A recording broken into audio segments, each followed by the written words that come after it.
हिमवंत के वन में कभी एक जंगली भैंसा रहता था। कीचड़ से सना, काला और बदबूदार, किंतु वह एक शीलवान भैंसा था। उसी वन में एक नटखट बंदर भी रहा करता था। शरारत करने में उसे बहुत आनंद आता था, मगर उससे भी अधिक आनंद उसे दूसरों को चिढ़ाने और परेशान करने में आता था। अतः स्वभावतः वह भैंसा को भी परेशान करता रहता था। कभी वह सोते में उसके ऊपर कूद पड़ देता, कभी उसे घास चरने से रोकता, तो कभी उसके सींगों को पकड़ डेच कर कूदता हुआ नीचे उतर जाता, तो कभी उसके ऊपर यमराज की तरह एक छड्डी लेकर सवारी कर लेता। भारतीय मिथक परंपराओं में यमराज की सवारी भैंसा बतलाई जाती है। उसी वन के एक वृक्ष पर एक यक्ष रहता था। उसे बंदर की छेड़खानी बिल्कुल पसंद न थी।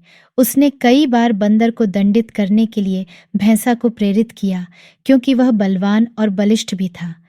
किंतु भैंसा ऐसा मानता था कि किसी भी प्राणी को चोट पहुंचाना शीलत्व नहीं है और दूसरों को चोट पहुंचाना सच्चे सुख का अवरोधक भी है। वह यह भी मानता था कि कोई भी प्राणी अपने कर्मों से मुक्त नहीं हो सकता। कर्मों का फल तो सदा मिलता ही है। अतः बंदर भी अपने बुरे कर्मों का फल एक दिन अवश्य पाएगा। और एक दिन ऐसा ही हुआ, जबकि वह भैंसा घास चरता हुआ दूर किसी दूसरे वन में चला गया। संयोगवश उसी दिन एक दूसरा भैंसा पहले भैंसा के स्थान पर आकर चरने लगा। तभी उछलता कूदता बंदर भी उधर आ पहुंचा। बंदर ने आव देखी न ताओ। पूर्ववत वह दूसरे भैंसा के ऊपर चढ़ने की वैसी ही धृष्टता कर बैठा।